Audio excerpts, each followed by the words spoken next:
Leitura Bíblica Anual de número 115, continuação do reinado de Salomão, do dia 12 de junho, 12/6. Vamos ler Salmo de número 89, do versículo 1 até o versículo 52, que nos diz assim: vai falar sobre a aliança de Deus com Davi é trazida à memória. Masquil de Etã, o Esraíta. As benignidades do Senhor cantarei perpetuamente. Com a minha boca manifestarei a tua fidelidade de geração em geração. Pois disse eu, a tua benignidade será edificada para sempre. Tu confirmarás a tua fidelidade até nos céus, dizendo: fiz uma aliança com o meu escolhido e jurei ao meu servo Davi, dizendo: a tua semente estabelecerei para sempre e edificarei o teu trono de geração em geração. E os céus louvarão as tuas maravilhas, ó Senhor, a tua fidelidade também na congregação dos santos. Pois quem no céu se pode igualar ao Senhor? Quem entre os filhos dos poderosos pode ser semelhante ao Senhor? Deus é muito formidável na Assembleia dos Santos e para ser reverenciado por todos os que o cercam.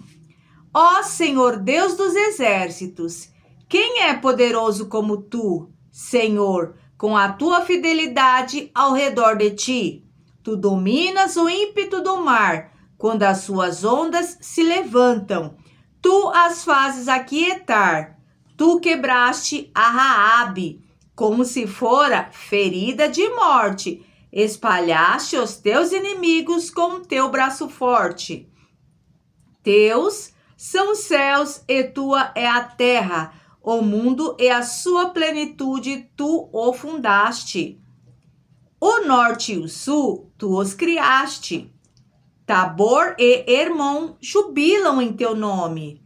Tu tens um braço poderoso, forte é a tua mão e alta está a tua destra. Justiça e juízo são a base do teu trono. Misericórdia e verdade irão adiante do teu rosto. Bem-aventurado o povo que conhece o som alegre, andará, ó Senhor, na luz da tua face. Em teu nome se alegrará todo dia, e na tua justiça se exaltará. Pois tu és a glória da sua força, e no teu favor será exaltado o nosso poder. Porque o Senhor é a nossa defesa, e o Santo de Israel, o nosso rei. Então falaste em visão ao teu santo e disseste: pus o socorro sobre um que é poderoso. Exaltei a um eleito do povo.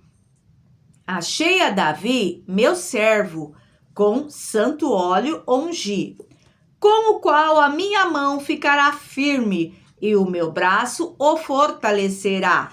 O inimigo não o importunará, nem o filho da perversidade o afligirá.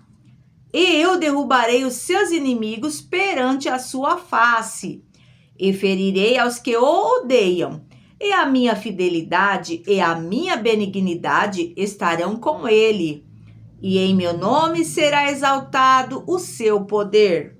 Porei também a sua mão no mar e a sua direita nos rios. Ele me chamará, dizendo: tu és o meu Pai, meu Deus, e a rocha da minha salvação. Também o farei, meu primogênito, mais elevado do que os reis da terra. A minha benignidade lhe conservarei, eu para sempre, e a minha aliança lhe será firme. E conservarei para sempre a sua semente, e o seu trono como os dias do céu. Se os seus filhos deixarem a minha lei e não andarem nos meus juízos, se profanarem os meus preceitos e não guardarem os meus mandamentos, então visitarei a sua transgressão com a vara e a sua iniquidade com açoites. Mas não retirarei totalmente dele a minha benignidade, nem faltarei a minha fidelidade.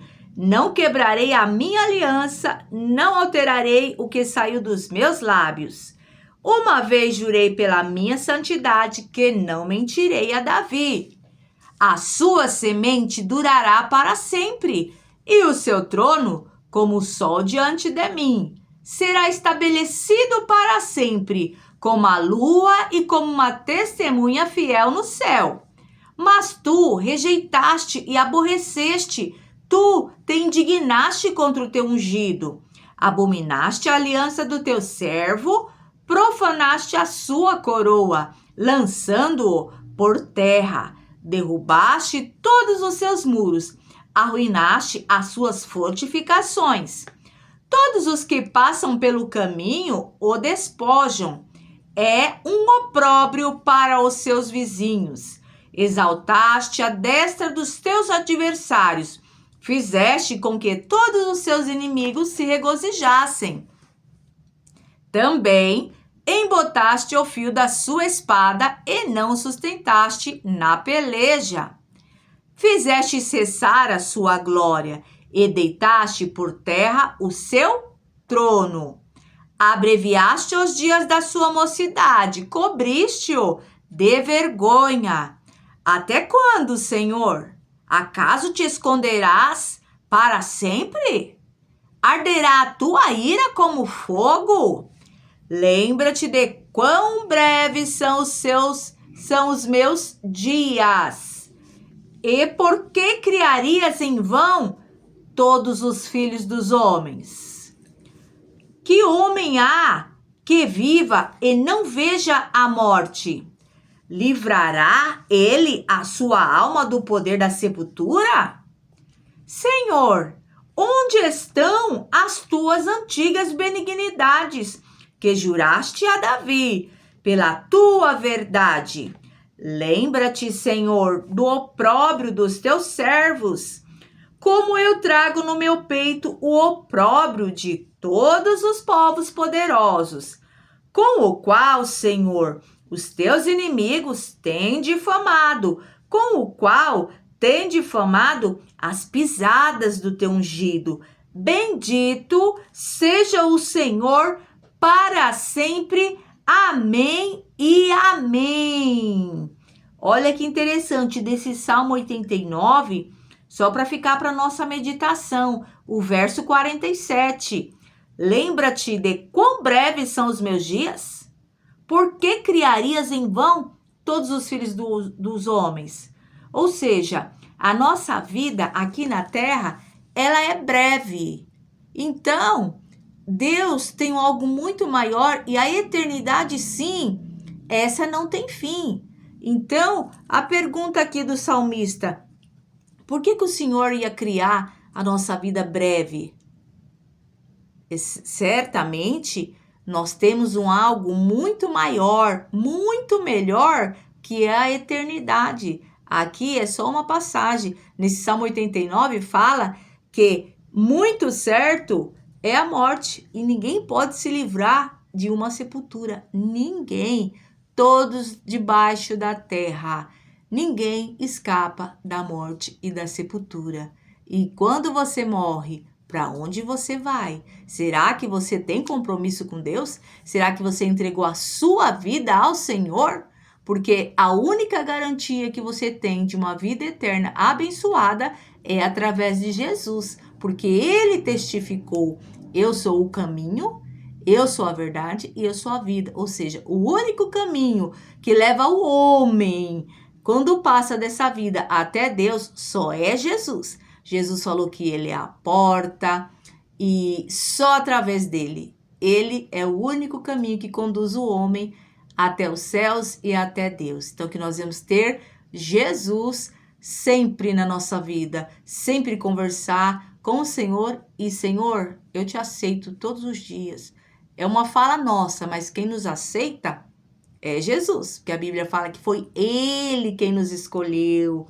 Louvado seja Deus. Então, o Senhor nos escolheu e nos nomeou. E nos escolheu antes da fundação do mundo. Ou seja, o mistério é muito maior do que nós pensamos e imaginamos.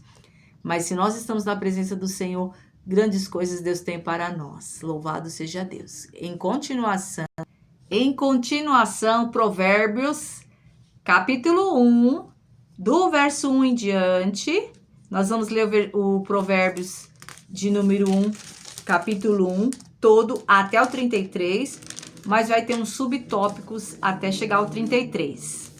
Provérbios 1 vai falar sobre o princípio da sabedoria. Vamos lá.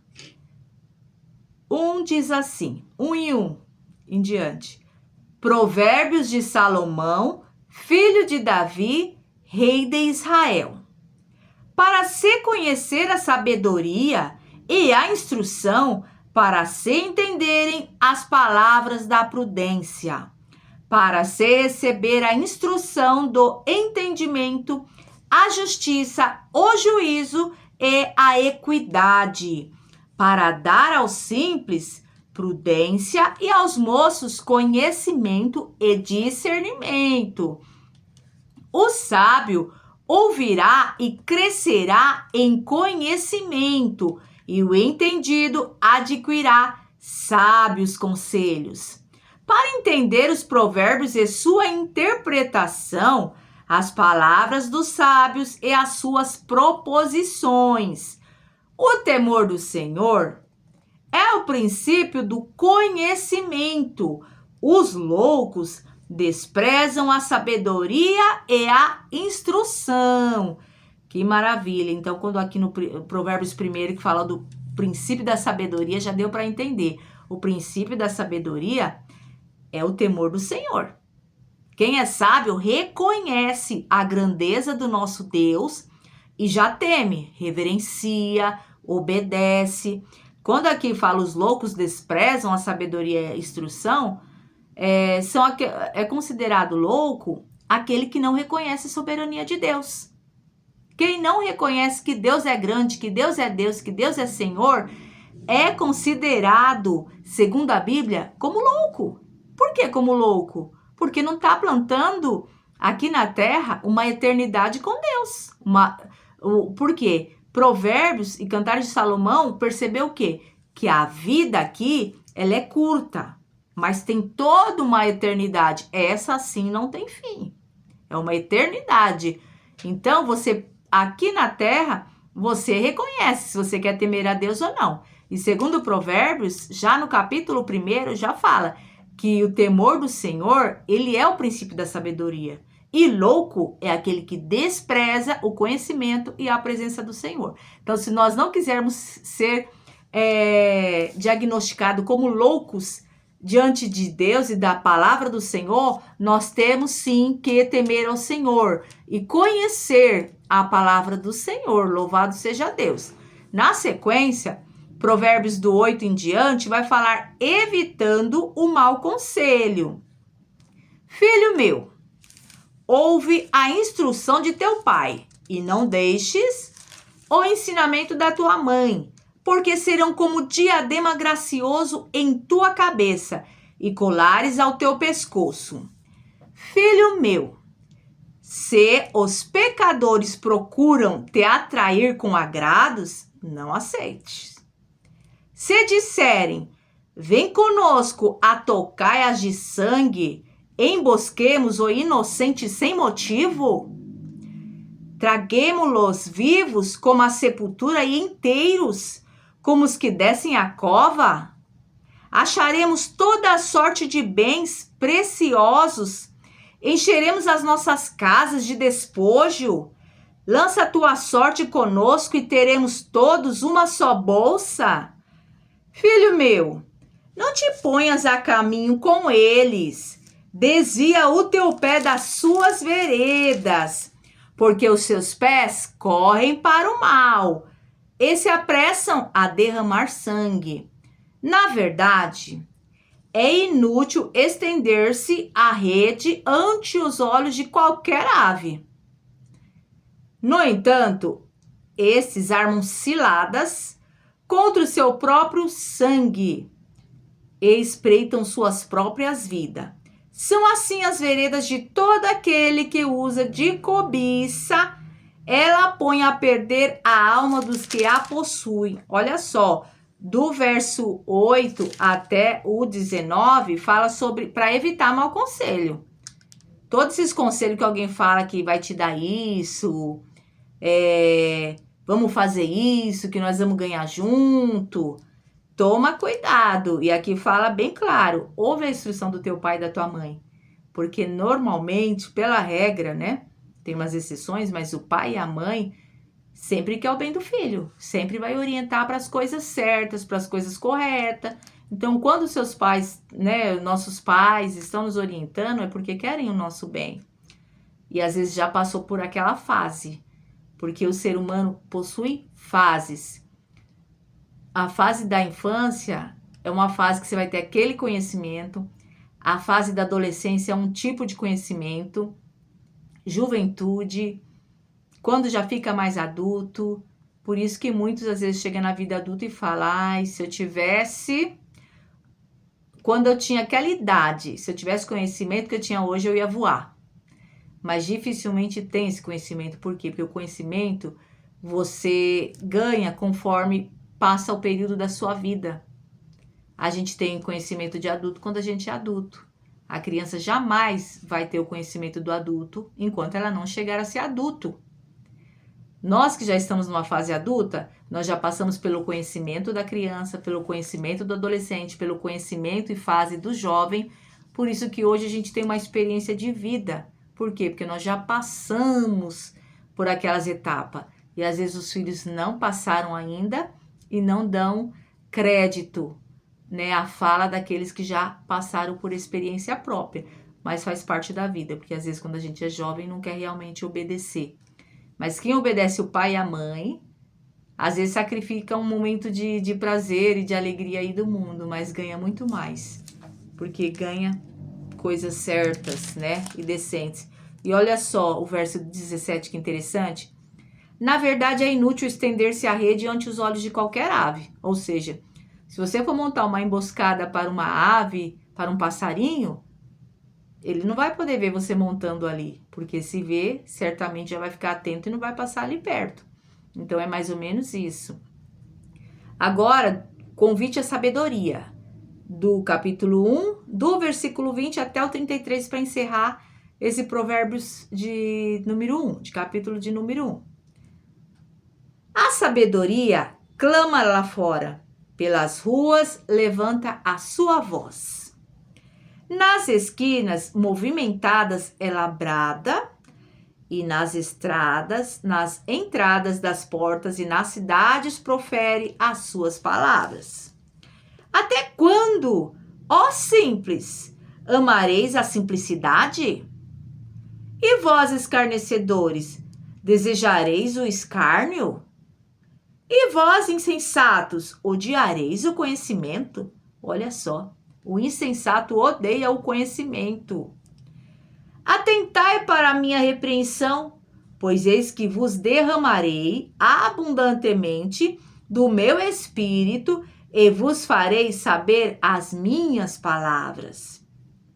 Entretanto, porque eu clamei e recusastes, estendi a minha mão e não houve quem desse atenção?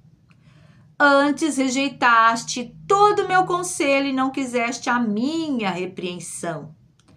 Também da minha parte eu me rirei na vossa perdição e zombarei, em vindo o vosso temor. Vindo o vosso temor como a assolação e vindo a vossa perdição como uma tormenta, sobreviverá a vós aperto e angústia. Então clamarão a mim, mas eu não responderei. De madrugada me buscarão, porém não me acharão. Porquanto odiaram o conhecimento e não preferiram o temor do Senhor. Não aceitem não aceitaram o meu conselho e desprezaram toda a minha repreensão. Portanto, comerão do fruto do seu caminho e fartar-se-ão dos seus próprios conselhos. Porque o erro dos simples os matará, e o desvario dos insensatos os destruirás. Mas o que me der ouvidos habitará em segurança e estará livre do temor do mal. Amém. Convite à sabedoria. O que é a sabedoria? É dar ouvidos à palavra do Senhor. É dar ouvido aos conselhos. Quem não recebe o conselho, quem não dá ouvido para o conselho, passa por um aperto. Olha aqui o 26. 25. Se você rejeitou o meu conselho e não quis a minha repreensão, aí 26 fala, ó, também da minha parte, eu vou rir de você. Quando você estiver na sua perdição, e vou zombar, em vindo o vosso temor. Por que aqui ele está falando isso? Porque você não ouviu, então de madrugada você vai buscar, não vai achar, porque você não deu ouvido ao conselho, à palavra do Senhor, a repreensão, você vai comer do fruto, do seu fruto e vai fartar-se dos seus próprios conselhos. Então, ou seja, se vira com seu conselho. Mais ou menos a palavra aqui está falando assim. Tem aqui o convite da sabedoria, a palavra do conhecimento, o pai e a mãe instruindo, e você não quer dar ouvido? Então, quando você precisar, e você vai precisar, porque se você não deu ouvido para o pai e para a mãe, você está se colocando em risco. Quando for esse momento, segundo aqui a palavra, ó, se vira, não posso fazer nada. Quando veio o conselho, você não quis dar ouvido. Agora, então, arque com a sua responsabilidade das suas atitudes e das suas ações. É isso que essa palavra quer dizer. O conselho está aqui, o caminho está aqui, a verdade está aqui. E você não quer? Então, também quando dá dor de barriga, também não vem pedir conselho na hora da dor de barriga. Você vai passar pela dor de barriga sozinha. É isso que aqui essa palavra em Provérbios capítulo 1 está nos ensinando. Na sequência, vamos aqui na continuação. Provérbios capítulo 2, do versículo 1 até o versículo 22. Agora, de uma forma bem mais clara para nós. Meu filho, se você aceitar as minhas palavras e guardar no coração os meus mandamentos, se der ouvidos à sabedoria e inclinar o coração para o discernimento, se clamar por entendimento e por discernimento, gritar bem alto, se procurar a sabedoria, como se procura a prata, e buscá-la como quem busca um tesouro escondido, então você entenderá o que é temer ao Senhor e achará o conhecimento de Deus, pois o Senhor é quem dá sabedoria, de sua boca procedem o conhecimento e o discernimento. Ele reserva a sensatez para o justo como um escudo. Protege quem anda com integridade, pois guarda a vereda do justo e protege o caminho de seus fiéis. Então você entenderá o que é justo, direito e certo, e aprenderá os caminhos do bem, pois a sabedoria entrará em seu coração e o conhecimento será agradável à sua alma. O bom senso o guardará, e o discernimento o protegerá. A sabedoria o livrará do caminho dos maus, dos homens de palavras perversas, que abandonam as veredas retas para andarem por caminhos de trevas. Tem prazer em fazer o mal, exultam com a maldade dos perversos, andam por veredas tortuosas e no caminho se extraviam. Ela também o livrará da mulher imoral, da pervertida que seduz com suas palavras, que abandona aquele que desde a juventude foi o seu companheiro, e ignora a aliança que fez diante de Deus. A mulher imoral se dirige para a morte, que é a sua casa, e os seus caminhos levam às sombras. Os que a procuram jamais voltarão, nem tornarão a encontrar as veredas da vida. A sabedoria o fará andar nos caminhos dos homens de bem e a manter-se nas veredas dos justos. Pois os justos habitarão na terra, e os íntegros nela permanecerão, mas os ímpios serão eliminados da terra, e dela os infiéis serão arrancados. Amém. Até a próxima leitura.